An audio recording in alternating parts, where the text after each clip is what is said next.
You are now listening to the Be Your Own #LoveGoals podcast with Moe Ari and Tiffany. We just want you to remember that every person, regardless of identity, wants these three things: belonging, authenticity, and love.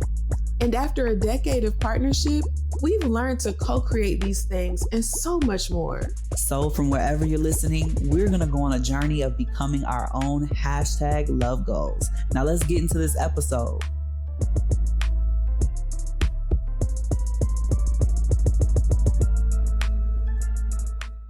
Hey, it's Moe Ari and Tiffany of the Be Your Own Love Goals podcast. Thank you so much for being here. Tiffany and I are excited to have you.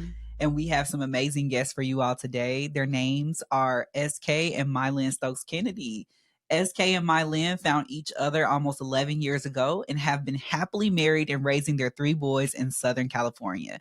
As creative professionals, MyLin is an artist and digital creator who balances being a stay-at-home mom, and SK is a spatial designer, writer, and podcast host. They used their various platforms over the last few years to be the representation they did not have growing up, highlighting their love, family, and everything in between. The Stokes Kennedys prioritize showing up for the queer women who are after the lives of their dreams. We are so excited for them to be here with us. And the next voices you'll hear are from SK and MyLin. We are so excited to have MyLin and SK with us on the Be Your Own Love Goals podcast today. Thank y'all for being here. Absolutely. Thank you guys for having us. Yes. Yeah, we're so excited. And so for our listeners, we know that you all are already the heroes of your own love journey. Everybody everybody knows this podcast is about being your own love goal. So you're here because you're obviously a testament to how beautiful love can be and how much it can transcend. So we want to start with the moral of your story up front. Give our listeners like the tell us how you have slayed your dragon, so to speak, and just the moral of the story, what you've learned along your way, and then we'll take them back through the significant parts of your journey. I like that. Yeah. I think the moral, do you have that you want to go You for both first? can share one too. Yeah, I'm like, I don't like you didn't have to say something. Go with. Okay, so mine, I feel this is MyLin speaking. I feel like through it all, at the end of this, it was the decision to live our lives for us, and to not let any of my family dictate for me who I love. And that was a journey getting through. That was a process. And so to finally be here to where I don't give a fuck about what anybody got to say. I'm finally at that place. Mom, dad, grandma, aunt, brother, sis, I don't. With love. But it's a good one. Moral of the story. It really is. I agree. I think that the moral of my story is honesty. You know, like I think truth is the moral of our story. It's like really, really. I think that's nice. There are always options, and I think that people said being gay is a choice, and I don't necessarily think being gay is a choice, but I do think that acting on it is. Like, you have the decision to move forward in your life authentically, like in truth. And we both have had plenty of options to move forward in dishonesty. In a life that would reflect, that would reflect truth, to so many people, or like feel real to so many people, or could probably eventually find contentment in, or whatever that looks like. And I know there's so many people that still live that life. I'm like still trying to figure that out. But I think the moral of our story is just honesty and like finding the truth and sticking to it. Shit. And it's like, I like that. It's choices, and we stand by these choices because they are our truths for sure. That is so powerful. truth. I love it. That is so powerful, this idea that choice is really intentional. And once you make a choice, then you're accountable for what comes beyond the choice. And I think there are so many people that can relate to not feeling like they want to make the choice because you know you have to really live in that. But once you do decide, I'm going to live authentically, I'm going to really honor my relationship, then what comes after really is a testament to that authenticity. So you all are clearly here because you all have made this choice to really live in your truth, and not just here on the podcast, but like in your life. You have a beautiful family that just looks so happy all the time. Everybody can see the product of that love. Now, how you get kids to look so happy all the time? I mean, it's obvious that they're being loved. On them screaming. I was seeing the stories. They wild. They wild. Instagram screaming and happy though. Screaming and happy. No, algorithm be pushing that positivity to the front. These little monsters, they do their due diligence. So sure.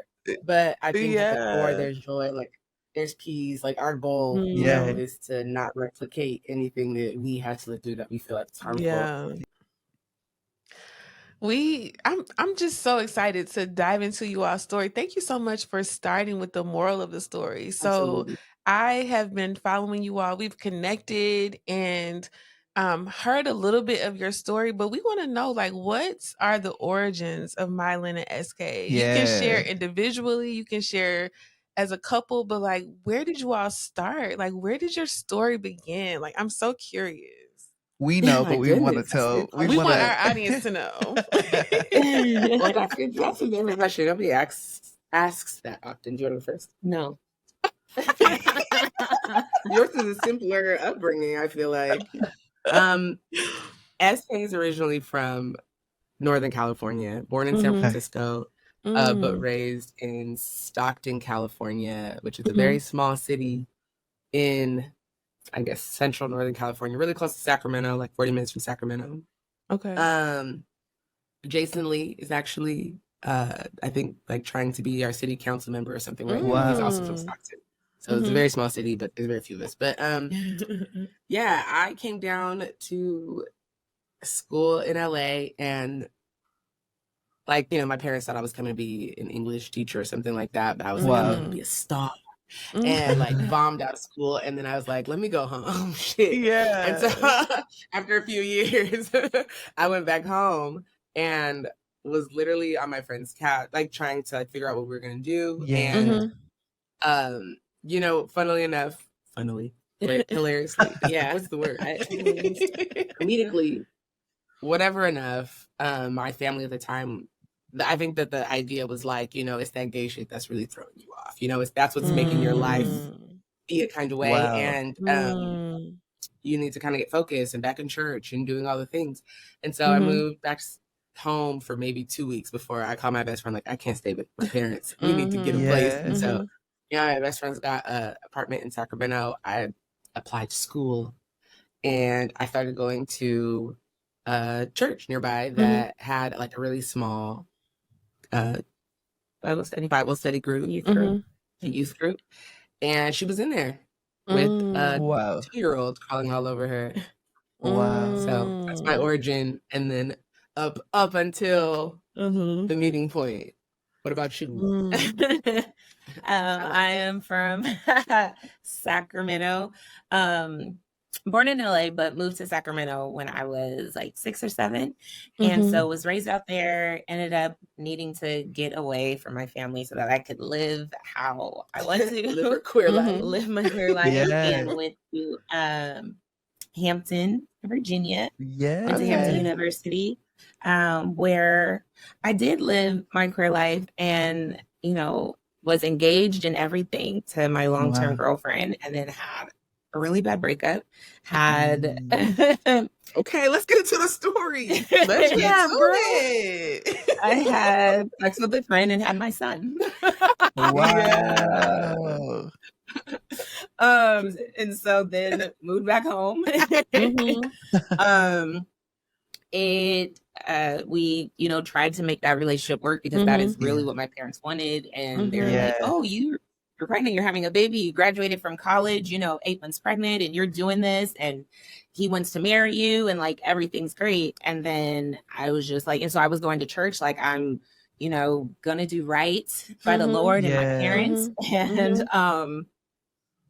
And on that journey of like saying no to homosexuality and all of that, she walked into my Bible study group. Wow. Divine intervention, right? Two wayward souls trying to leave the lifestyle. Trying to pray the gay way. Was the journey that we both were on. It's crazy, right? It's so crazy to see, especially like how gay I am now,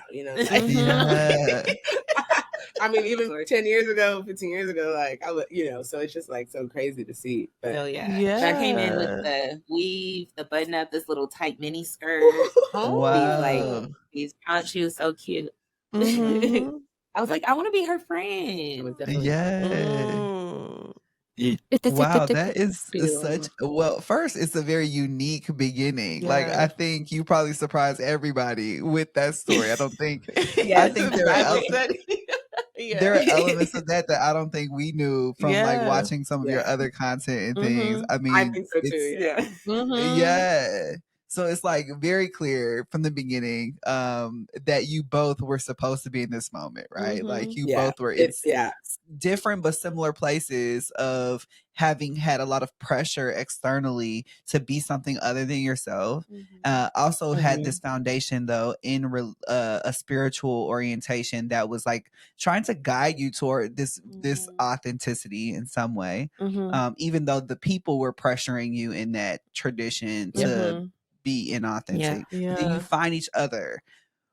I imagine right away it's not like, yes, we're gonna do this. What was that like for you all to meet each other, but to feel that instantaneous, like, this person's gonna be in my life?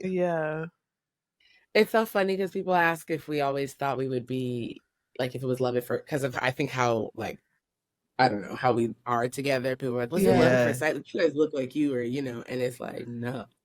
I was actively rejecting those ideas all the time. So it's not even like, when I saw her, I was almost just like, okay, she's a child. My room's like, so she's straight. It just kind of like leads you to kind of make these decisions. So no, and now. I was in a place of I didn't, like I said, I was fighting it, but also like she wasn't my exes, or anything. Not that I really had a type, but I hadn't dated anybody that like presented like her, before. And so just really more on the femme side. And then, I had my baby, and when I saw her and when I met her, and then she came in the Bible studies sharing that story that like I'm fighting, homosexuality. I was like, nobody says it out loud. Nobody like, okay. So like afterwards I go to her outside, like, I'm fighting that too. Like, can we work through this together? It's so cute to hear you say that. Oh, it's so very y'all. Whenever we tell the story, I'm the one who's telling it. And I always feel like she came outside and was like, oh, I'm fighting that too. Like I feel like she was giving energy. She was and she's always like, it wasn't like that. And it's always so funny, but like I don't think I've ever heard you tell a story. And y'all, we're friends. I keep telling you, I just wanted a friend. My brain is wired. I know these signs. I was like, But I did think that we could be friends, and it was an interesting turn of events. And we tried, like, we literally was hanging out. We would date other people, like we would talk about it. We would we were trying to kick it for a long time. And I think just as our relationship got closer in a friendship way, the other side was sort of obvious too.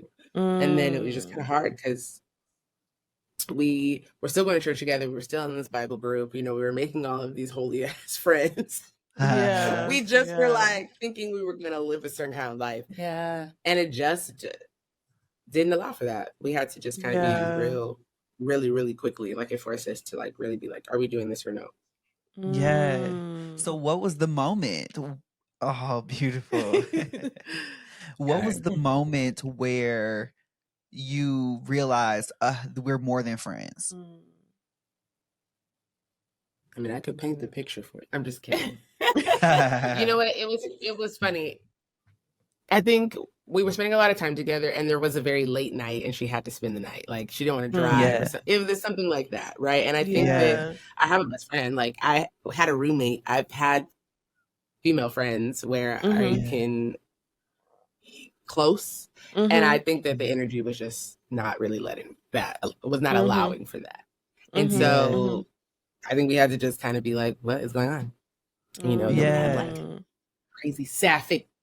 Not.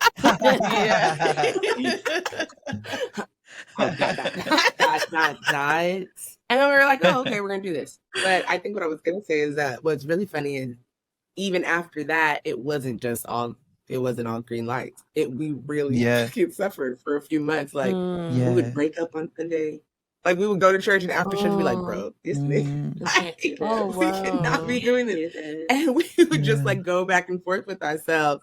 I mean, we were young. How old was I? 20 years old. Like we were children, but like, it was a huge deal for us. And like, I think looking back at it now and like seeing how much that really affects your psyche, like just how you're trying to operate in the world and the things that you might do or experience or whatever. And, you know, all of the rules that you're making for yourself, you know, it was a sad time. And I think that once we got out of it, we really started to see like what an actual relationship could feel like and be like, and we were obsessed with each other. And then we were just kind of like never left each other.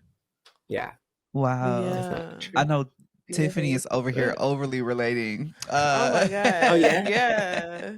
Absolutely. I have such my family of origin and my story was very much one that was not supportive. And early on in college, as I began to explore these things or explore with Moe, I was also going to like the campus Bible study, and you know, you hear the messages of like, you're not supposed to be doing this, you're not supposed to be doing that, and I'm like, but it just feels so good. Like, how do you explain that? Like, what if you tell you telling me I'm just not supposed to? I'm not harming anyone. So I can imagine for you all, even engaging in this way and like being together, breaking up on Sundays, like that had to create a lot of internal like difficulty and challenge. So I guess I'm wondering, like, at what point were you like, enough is enough. I am not about to deal with this level of like internal conflict. Like I want to love this person that I love and I want to be with them. Yeah. What was that point? Like if we were calling it the turning point in your story. Point, So it was definitely 2 years later. Yeah. I think I know, but I'm interested. Carry on. When you knew? Yeah, but what are you about to say? Well, it was from that moment of us going like back and forth. That was early 2011. And we didn't get together until February of 2013. So she had moved back during that turmoil of us going back and forth, she had decided to go back to school down in LA. And when she moved down there, she ended up getting into a relationship. And so got a girlfriend. She wasn't, fighting it anymore. She got a girlfriend. And so I was like, deuces, like blocked on all social media. I would have been a little mad. I would have been a little salty. No, a little salty. Hella salty. I did not like her at all. I was mad. Her best friend in Sacramento was still doing my hair, so like she had access to me through her, kind of, but like I still had her blocked. Phone number, social media, like everything. I wasn't talking to her. Go live your life with your little girlfriend in LA. Go be happy. A little girlfriend. Okay. Not the big one. Wow. But it was cool. I had relationships too. I started dating women. Dating women. Recycling women. going where and so I feel, I was kind of on a stage of just like, she's not gonna be happy down there, and I'm up here with my child trying to like figure things out. I was like, I'm I'm gonna date too. So Yeah. I did that for a little while. And I don't know, her birthday came around 2012, and I called her and reached out to her just to find out that the past year her relationship had been shit. Not the full year, but that she was just kind of like, you know, in a bad place. And I was at a place of just like, I don't know, like, I love you as a friend. Obviously, I have feelings for you, and I hate the way you sound. Like, I hate that you're in this situation. So from calling her on that birthday, February 25th, 2012, we stayed in contact. I remember she ended up coming back up to Sacramento sometime in June and proposed to me. Okay. In a store. It was play. I literally hit the ring. I still have it was play, yeah. But it was cute. It was a gesture. It was a gesture when we both had girlfriends. Yeah. And I was like, you're not about to move up here. You're not about to break up with your girl. And it was unhinged.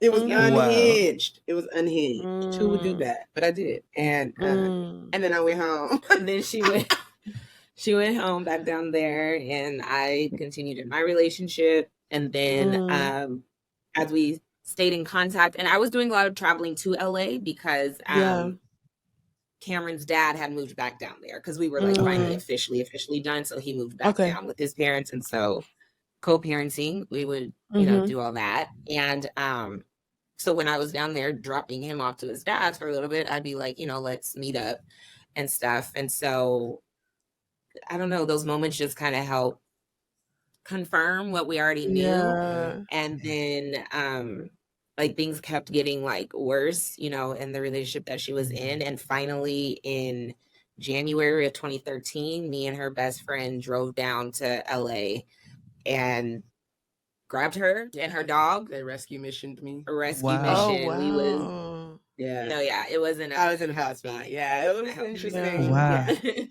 was an interesting chain of events. But we rescued her, freed her from that. And brought her back up to Sacramento, and we made it official a month later. Yeah. Wow. Yeah. That's pretty crazy. Epic, heroic journey. I know. Yes. Everything is so dramatic over here. It's like, dang. It's lots of passion and love. You can feel it. Yeah. Very. It's interesting because I'm not trying to make this interview much longer than it needs to be. But I will say that my mine is totally different. And that's huge. That's why I was like very interested to hear what you're going to say. And that makes sense. It's the obvious one. It was what made us finally decide to be together. But I think that it's what allowed us to finally be together. Like it was a long awaited relationship that we knew we really needed to take a chance at. But I think that if your question was like, what really made you like throw caution to the wind and be like, fuck everybody and like, we're going to do this. I think it was a little bit later, a little further into our relationship after we were dating. We're now living together. Like at my place, I'm at. Yes. And I think that she finally now is telling her son's father that we're together and that like this is a very real thing and that he's gonna live with us. And like now it's like incorporating the lives in a real way after we've been together for some months and like are trying to make something real happen. And I think the response was very much like it was just volatile. And I think that it showed her like what a glimpse of like the drama she could be kind of entering by agreeing to be with me in a real way. And you know, niggas is mean, they terrifying, they screaming and hollering, and then they're like shaming you too. So like we came back into the whole religion thing. Like, how are you gonna explain this to our son? And his family was very much like, don't I don't want you to tell your son because I don't want your son to tell our son. You know, like it was a lot of like pressure, I think, immediately, and it was one-sided. Because a nigga like me don't you know, I operate in a very, very different way. about like relationships and things like that, but I also don't have the responsibility of a child. So now it's like a lot of pressure on her to kind of make a harsh and quick decision, because we're trying to make a decision about Cameron, like where he's going to stay. And now, you know, his dad is kind of being nasty. And she had a hard time, and she kind of had to take a step back. And I remember being like, oh shit, you know, like you're taking a step back from me a little bit. And for good reason. Now I'm an adult. I can look at this scenario and understand like a child being involved. At the time, I was very much like, okay, you know, do you, like, I hear you, I respect you, I will never force you to make a decision about this. I will never be the one to make a decision about this for you. I think that you have the right, you know, to do you and like find the right thing. I also confirm, like, I'm 100% about you. Been about you. Always gonna be about you. I love it. Okay. I'm also young and I'm out here. Right? And so I had to be like, so we broke up for a few days. You got to set me free. If you're not trying to like really take it there. And I think that that was a shocking space for us to be in. It was literally like 2.5. Maybe. Wow. It was really hard, and because it probably she went on a date. See, she be quick. She be so quick. It's rough. I imagine those 2 days probably felt like forever. The 2 days probably felt like a long time. It was. Yeah. It also in my mind was like, I needed to not sit around in my feelings. You know what I'm saying? Like, whoa. Like, I felt like I was taking a hit. And I was like, okay. At the end of the day, like, I'm a hot commodity, you know, and I'm out here and I'm young. And like, honestly, I talk about this now, like, I look back over my life. I got married young. I connected young and got married really young. You know what I mean? And I was like, you low-key cock blocked me. You low-key saw it. And, you know, started leaving your shit around my apartment. And now you got a drawer. And now you live here. And now, you know. Her first apartment. And now your son lives here. Like, I mean, we were, Wow. Yeah, so I think that it was really just like a little window of like, I'm not about to sit around and cry. You know, like if you really say you do this because of like your spirit, like really, like I'm never gonna cry about that. You know, I'm gonna throw my hands. And so I did. You know, I had a little date. It was interesting. Was it good? Was it a good date? I mean, she spent a lot of money. Yes, the event, we had fun times, but like, as far as like, no, you know, I was thinking about my man, you know, I think, I'm sure. You know, I think I was so texting her, like, I think I was like, I'm like, did you guys kiss? I'm like, yes. And I'm like, okay. Oh my god! I love it. Oh my god! It was hard. I was literally sitting in her bed crying. Yeah, like staying at my house. Like the whole thing was ridiculous. It was unhinged. I got back and she was like, "I'm just." She was like, "We can't do this. We need to just be back together." Yeah, and I was like, "Agreed." Delete. Yeah, you know, like it wasn't a thing. It was more just like, I didn't want to be sitting around and like trying to figure out. I feel like that was probably me. Both of them are huge. Don't get me wrong. One, obviously, you saving my life. Obviously, huge or what should be the one. But like, after having actually had the opportunity to be in the relationship and see an obstacle that could actually like deter us, and then getting over it, for me, that was a bigger impact. Yeah. Wow, you all are so beautiful, and just listening to what that journey has been like. You have faced a lot of opposition externally, and you've had to overcome a lot of fear internally to be able to, you know, to be in this moment and to have this family you have today. And we like, again, overly relate certainly to this. I mean, me and Tiffany, we talk a lot about how it felt like we had to come out over and over. When I met Tiffany, I was probably the one in mini skirts. Like we've been on a long journey.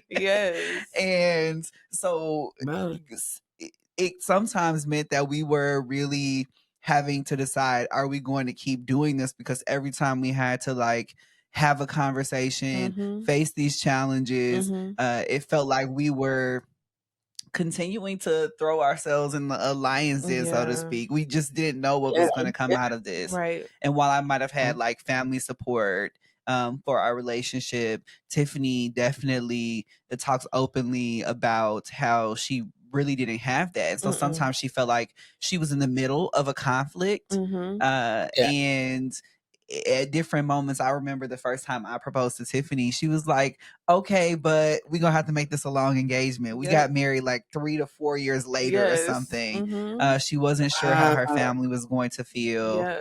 She wasn't sure if she felt ready to face what was on the other side of that. And so I remember vividly going through upset, like hurt. Are we gonna make it? Yes. Yeah. So parallel. I was literally like, I'll wear this ring, but we gotta wait because there is no way I'm about to have the conversations necessary to be able to communicate to my family that this is what's about to happen. Yeah. Wow. Yeah. And I think that we have, because for me particularly, family has always been so foundational and so important to me that I came face to face with like so much conflict in a short period of time. I'm like, I did everything you asked me to do. I went to school, I did this. And like, these moments were some of the first times that I rebelled, quote unquote. Like these were the first moments where I experienced disappointment, and it was really hard, extremely hard. And I feel like in a lot of ways, it really impacted my ability to be present here in our relationship. So I didn't really feel present and like lovey-dovey with my family, but I also knew I wasn't giving my all or fully present here with Moe. And I just wonder for you all, like in the moments, of you going through your challenges internally, but also externally with your family or your child's father or any of those things, like, how did you get through? And I know it's like a constant evolution. Like I know that it happens and it could be happening still. Like, how did you all stay grounded and solid with one another? That's a good while question. all of this challenge was going on around you? Yeah. I speak to so many people that really, a lot of queer people who struggle with finding the even the allyship with one another when all of that stuff is going on. Keeping that solidarity tight. How did you do that?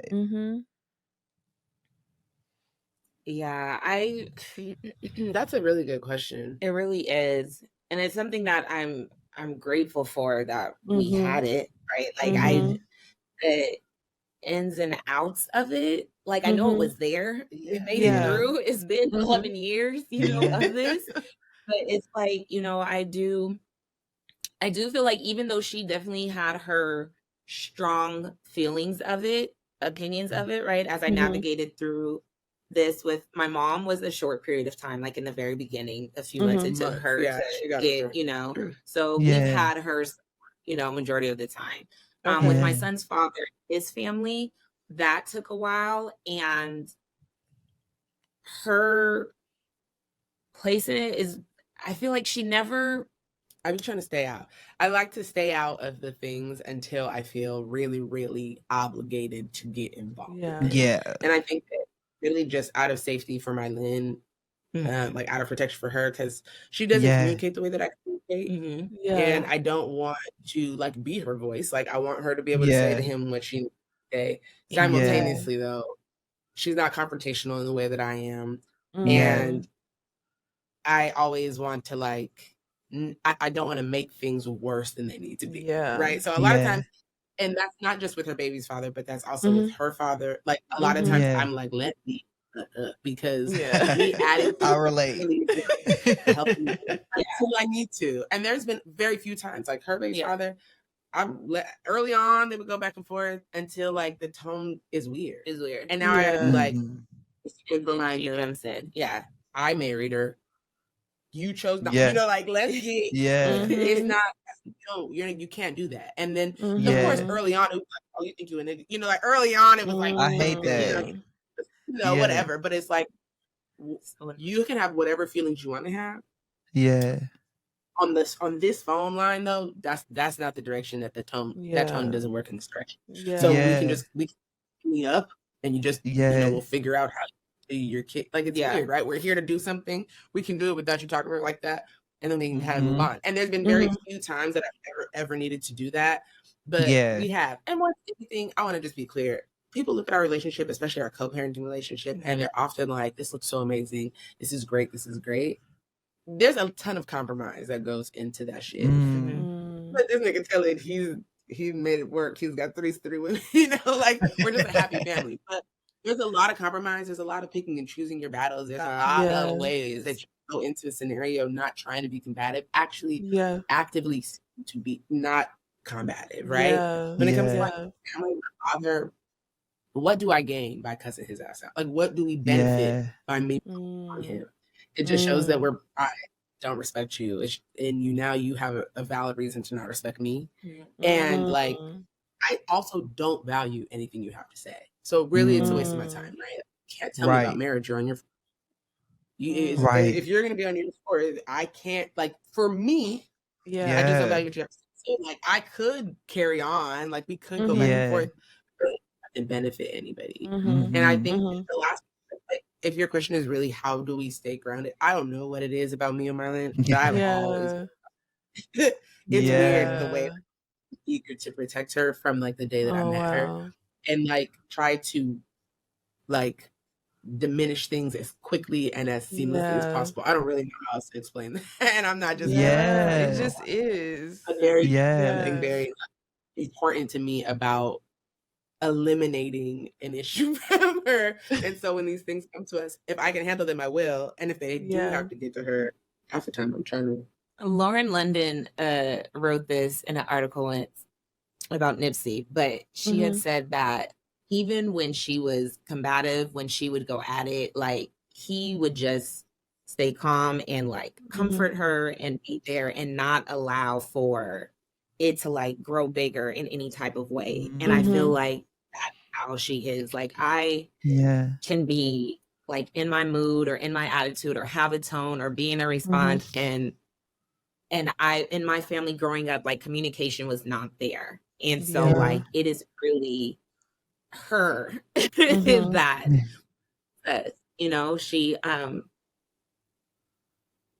an emotional person.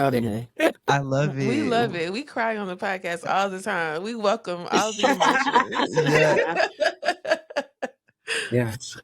But I just know that like she's my person because like she does put in the effort and put in the work, and it's like nobody loves me like she does. Nobody has ever loved me or put in that, to really, it's wild. It's crazy. And I'm never going to lose that. I'm never going to let this shit go. So I'm like, and she just gives me the space to like figure stuff out with my family. And I come to her when, I need help with it. And I'm going to be like, okay, I'm going to write this. Can you edit it for me? And then like I'll see her edits and I'll be like, well, I wouldn't say that. So then I'll take that part out. Harsh. That's too mean. MyLin, this is exactly the same thing I do. I'm like, Mo, can you look at this? Was I direct enough? And then he'll add something. I'm like, well, no, I wouldn't say it like that. Like we gotta bring it back. Exactly. I need it a little bit more direct, but not too. I'm trying to lose them. Yeah. No, no. That's what it is. Fundamentally we're grounded because like I really fuck with her. I feel like caring about your partner has to be a lot more than just like your marriage. It's a weird thing, how people value the marriage, like just as a person, if I saw all of her things listed on paper, I'm gonna pick that one up, so it's just like I think that as long as that is at the forefront or like kind of at the background of everything that I'm doing, I always want to try to make the right decisions for her. That's so profound. It really is. Just loving your partner and being there for them as a person, like as a human, and not just focusing on the relationship. It's really about this just foundation of care, I hear, and this friendship and this like connection that you all have. It's like clear that you created a we, and that being a part of how you stayed grounded. You didn't allow yourself to stay separate. You really tuned into this connection that you have to one another as the foundation for care in your relationship. That's beautiful to witness. Mm-hmm. You all have given us so many gems. You all are very deep. I mean, looking at your social media, even following you on Threads, the things that you all share is just very like poetic even. Yes. And I'm wondering if you could leave a love resource with our audience, that's a tool, a book, a strategy, something that you've come up with in your relationship or individually that has helped you get to where you are today. What would that be? It could be individual, it could be collective. To be of something. I'm trying to think of a strategy. What's coming to my mind right now that I will share, and it's something that we are practicing now. Like, yes. So this relationship, this marriage, it's daily work, daily effort, hour. You have to so much every day, every time, right? And so something that we've just recently been saying is that sometimes my brain goes so fast and I talk quick sometimes, and I'm not paying attention to like what's really going on or present in the moment, and I miss things, or my tone comes off bad and I'm not seeing like what's going on with her. And so we've agreed that in those moments for her to say like, talk to me nice as a way to get me to stop what I'm doing and focus and hear like, okay, what did you just say? Something just hurt her, upset her that I'm not aware of, because we have had moments where, and I'll just keep going, and now she's in this energy and I'm just like, okay, well, what happened? But I don't know, I'm gonna give her space and not do it. And she's just like, are you gonna attempt to fix this? Are you gonna like come to me? And I'm just like, I don't know. Sometimes I can be in a space. I'm an Aquarius, and so sometimes it's also hard to apologize for a same thing. And so, and I'm a Pisces, so we be in our So yeah, that's something that we're using to kind of help us just stay on the same page and not let little things grow into bigger things. Recognize it and snip it in the bud when it happens. I think the lesson there is really just like finding small solutions. I think oftentimes people want to like sit down and talk through everything. I'm very big on resolve. It's like a word that comes up all the time. It's like, that's not resolved. That's not. I need to like know how that fit. And I mean, it's ridiculous. And I think but I realize now that some things can't always be the full resolve. Like some things you just don't know the answers. Sometimes I don't really know why when you're zoned out that your tone falls rude. I don't know why. That's probably something that's going to take a long time. Right now, when you're distracted and like I'm cutting in or whatever, I would prefer that, because the other thing is like I have anxiety, and more than a little bit, I should probably be medicated. And so I love it. Probably just one for real. Things like when they sit on me or when my energy shifts, I'm reeling. Like my brain is reeling. Now I'm thinking about, like, what did I say? Or what did I think? Or what was that meant to be? I hope she don't expect me to do that. Like I'm going for way longer than the tone that she gave. She's already moved on to the next one. She didn't even realize it happened. Now, because I'm sensitive and my love language is like words of affirmation and like, I want you to come to me in like quality time. It's like now I'm expecting you to come over here and fix it, and you don't even know what happened. Like she's literally like, why are you? What is going on? And I think that it's really interesting. I think that it has helped us be like, that big issue, that's gonna take some conversation. It's two kids running around this right now. Somebody has to put dinner on. Like there's other things that are still going on. Like being able to short fixes, or like to put a pin in something, like just talk to me nice. We can come back to this conversation tonight. But like moving forward, just know, like check your tone real quick, just so that we can keep having it. You know what I mean? And I can hold off on, and you can hold off on whatever you're so focused on our day, like making you be that way, and we can come back to it. We can come back. Yeah. I love that. I love it. Talk to me Talk nice. to me nice. That's such a great strategy, like a beautiful tool for being able to continue to hold the sacredness of the energy in the moment and like stay connected and grounded. And it's like I acknowledge that this is something that we're coming back to. I'm hearing you say, and it's like you get to just keep going. I love that. You had something you were about to say. I love that it's light. Like for me, in these moments I could just be very like tense and uptight, and so to hear my partner say like talk to me nice, it might be like okay, maybe I need to chill a little bit, or it might be a little sexy. Like you never know. It's giving like some good energy. I'm hoping it's sexy. I'm gonna start doing this, y'all.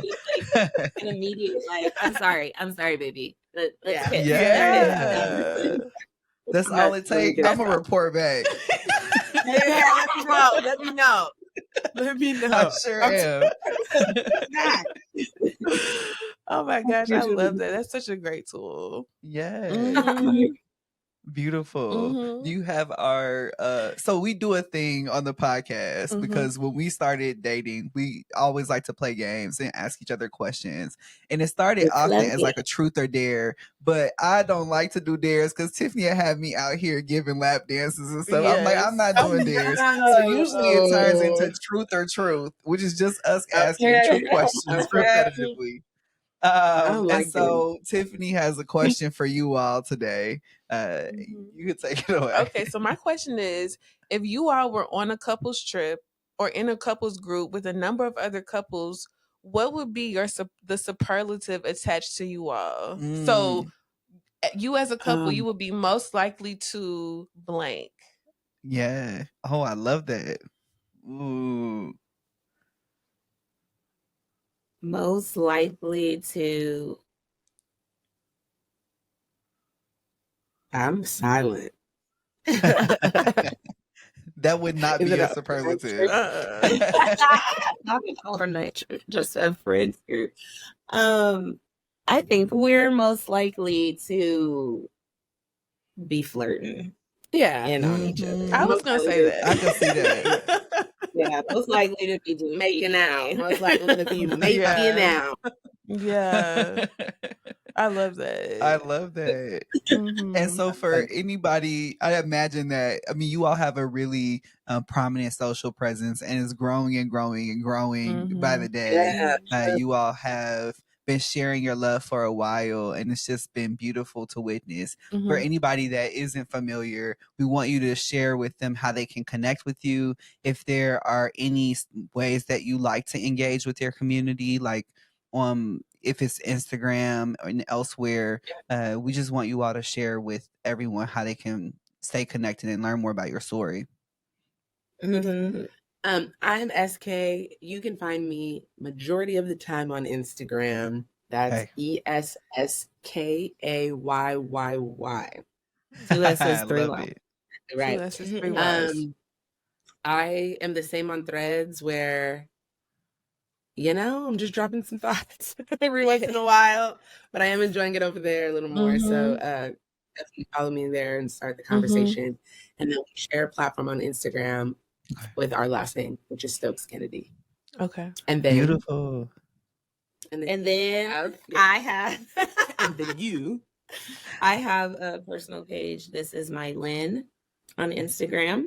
And you can also find us Stokes Kennedy on YouTube. Yeah. Oh yeah. We're doing over there. We're doing little videos and stuff. Yeah. The holidays here got us. It held us up. Got some stuff. Yeah. Got some stuff to put up there. Yes. And then for any continue. No, I was just gonna say, I'm slowly creeping back on the TikTok. That's not really where you're gonna find me. But 2024, you might start to find us. Yeah, and for anybody that doesn't know, SK does amazing interior design work. MyLin is an artist and doing so many amazing cool things too. Yes. SK, you also have a podcast, so please tell people.